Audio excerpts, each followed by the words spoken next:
Hi, Rustin. It's Mike Levine. Mike, how are you doing, man? I'm doing good. I apologize for being a little bit late. Everything's running overtime. Everybody wants more information than I'm prepared to give.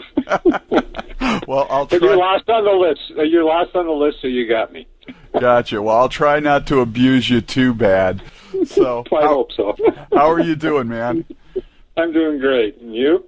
Absolutely wonderful. It's nice, Cool. nice re-experiencing Triumph music all over again. You guys have always sort of been one of those bands that everyone loves, yet you were greatly underappreciated and overlooked at the time. Well, that's the way it was. The bottom line to me was it didn't matter that the media didn't pay attention to us in a lot of ways, but every building we played was filled. So that's all that mattered. The fans were, love what we gave them, and we love them what they gave us. Absolutely, and of course, as cheesy as it sounds, thank you so much for the music, because it has meant an incredible amount throughout my life. So, cool. First off, the obvious question, and I don't know if there are going to be any unusual ones here for you, but okay. Triumph returned last month with the special 30th anniversary vinyl reissue of Allied Forces. I know it was sort of your website people that came up with us, but tell us a little bit about the whole process and how it came about. Well, like you said, it is the website folks that said, it's the 30th anniversary of Allied Forces, and I went, can you take me to a place where I can kill myself? Because I can't believe it's been 30 years. And they said, well, it's like we'd like to do something special, and I said, make a T-shirt. That'd be cool. That T-shirt hasn't been around, and I know it sells for a couple $100 in those vintage stores in L.A., so let's take them out of the picture. And they said, hey, that's a good idea. And but we want to do more. What about a CD? You put some, unreleased stuff on it. I said, no more CDs. That's like, we've already done 2 reissues, and I don't think that's a good idea. And they said, what about vinyl? I go, oh, that's pretty cool. Vinyl. Yes, I love vinyl. One of my favorites. So anyway, we threw the ideas around what to do with it, and I put my little kind of focus group crew out there that I talked to, together and said, hey, can you research this for me? Because I really don't know I didn't know at that point what vinyl was doing. So I got all my reports back, and they said, hey, vinyl's a very cool format. Everybody from young to old's into it. Not huge. It's a niche market, but cool bands are doing cool things with vinyl, new bands, and old bands keep reissuing on vinyl. I'm going, okay, I guess it's viable. Let's do it. So, then became the real aggravation part, finding a tape that still would play and that kind of thing, and having the original, and we decided, let's just do it, nothing unique, let's not remaster it, let's go to the original tracks, the original mastering, and it's just like a reissue of what you had with no snap, crackle, and pop in it, so to speak. Do it on the really, the best vinyl, the 180 gram stuff, and let's recreate the package as best we can. And it was tough to get it all together. It's a lot of work. Wouldn't have been a lot easier to put out a CD. With the T-shirt, right? With the T-shirt, but honestly, it was. Now I listen to it and I get to hold it, and because I haven't held a piece of vinyl in my hands in a long time. And I was going, wow, this is so cool. And I listened to it, and it sounds so great. I forgot how good vinyl really is when it's done properly. It's fabulous. I mean, it's almost 3-dimensional. I call it, either 2 or 2.5, sometimes 2.5 if it's really good. But it blew my mind how really good it sounds. Well, growing up, I used to love buying a record and just sitting with the album in my hand, listening to the music, reading the lyrics. It was an experience. It created memories that MTV and technology sort of robbed us of. Yeah, I don't disagree with you. Every Saturday morning, I go down here in Toronto to Yonge Street, which is our main drag, and there's 2 record stores side by side.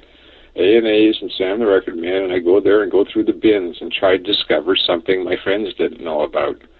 And if it had a cool album, cool jacket, I'd buy it. Period. Never heard of the band, never heard the music. I just buy it because of the jacket. And then if the music was really good too, it was lucky. But that was the fun part. It was this discovery. You had to work at it. Absolutely, it was finding hidden treasure. So what's the best hidden treasure you found just buying an album for the album cover and artwork? Oh God, I wish I had a memory. There was a band called the band was called, oh God, I actually met the guy that made the record. 7 + 7 + 7 is, I think, was the title of the record, but I don't remember the name of the band. Wow! But it had a really cool jacket on it, and the music was incredible. But I can't remember the name of the band now. It was that long ago. That had to be in the early 70s. 7 + 7 is, which I thought, what does that mean? Is it like you're at a crap table in Vegas or what? Well, that's sort of how I discovered Triumph. Just a Game was the album I discovered that way. And it's still my favorite Triumph album to this day. Which Triumph album is sort of your personal favorite? Well, right now Allied Forces is, because I've been listening to it. But, I honestly, like, if I went back in time, I go, well, at that point, that was my favorite album. In 76, it was the first album, in the beginning, and then it was Rock and Roll Machine was my favorite, and Just a Game was my favorite. Then Progressions of Power was my favorite, and now Allied Forces is my favorite. But next year or 2 years from now, maybe Never Surrender will be my favorite. But at the end of the day, it's really tough to make a call, because every album has incredible stories around it, and it was a microcosm of where three guys were at in their lives and their careers and their musicianship and their songwriting abilities, etc., during a 3-month window. And so it's really tough, because it's not just the music itself, it's what was around the music too, to me. Well, that's the thing. Music used to be about the memories. You listen to a song and you remember what you were doing that summer or that winter or where you were at that point in your life. And then MTV came out, and now all we remember is the video. So yeah, what a drag. I mean, I resisted doing production videos so bad. I'm going, music's theater of the mind, ladies and gentlemen. If we're going to do videos, let's just do live ones, and then we're not interfering with anybody else's experience. But I ended up losing that battle apparently. But we did make the best live video ever, I think. Early on for this Follow Your Heart off Under 7. Mm-hmm. That was the one that MTV, when Doc McGee, who managed Bon Jovi, went in and said, we're going to make a live video, how do you want it? And they would show them the Triumph video and say, this is the standard, you got to beat this. Nice. So now, going back and thinking back on all the memories of writing these different records and recording them, what was the hardest song you guys ever had to put together and record, and the easiest? The answer to both is the same, all of them. But if I had to pick one that we worked really hard on, because it was tough to do, a great song but hard to record and hard to make Triumph out of it, it would be Magic Power. Really? Because it became a signature tune for us, but we probably recorded that 100 times, and thank God we had our own studio, or we would have run out of money on one song. But that song, we knew it was a great song, we just didn't know how to do it and make it good. We record it and listen to it and go, no, that's not good enough. It's not Triumph yet. We got to do something with it. And we tried everything, we changed this, changed that, changed this, changed that, and eventually it turned out great. But it took a long time. And when I say 100 times, it could have been 200 times, it could have been 10 times. I'm not sure. But we recorded it a bunch of times to try and make it right. And finally, at one point I remember we just said, let's leave it alone for a while and not do anything. And then we went back at it because it was too good a song to let go. Because we used to let songs go. We'd go, no, this is just not a great song. or we can't make a great performance out of it, or whatever it might be, and we just go, forget it, throw it out. But that song, we all agreed, had legs, and we should, work our asses off to make it right. And we made it as good as Triumph could ever make it, I think. And that's, usually when you flog a song to death, it's a waste of time. It's a turkey. But that one, was good because it was a great song to start with. That's the one that paid off. But now, and I know, Gil was always the heavier-edged writer in the band. Rick always the more melodic, harmonious one. And you were sort of in the middle there, playing peacekeeper between the two of them sometimes. Was that sometimes difficult? Sure. How did you know that, by the way?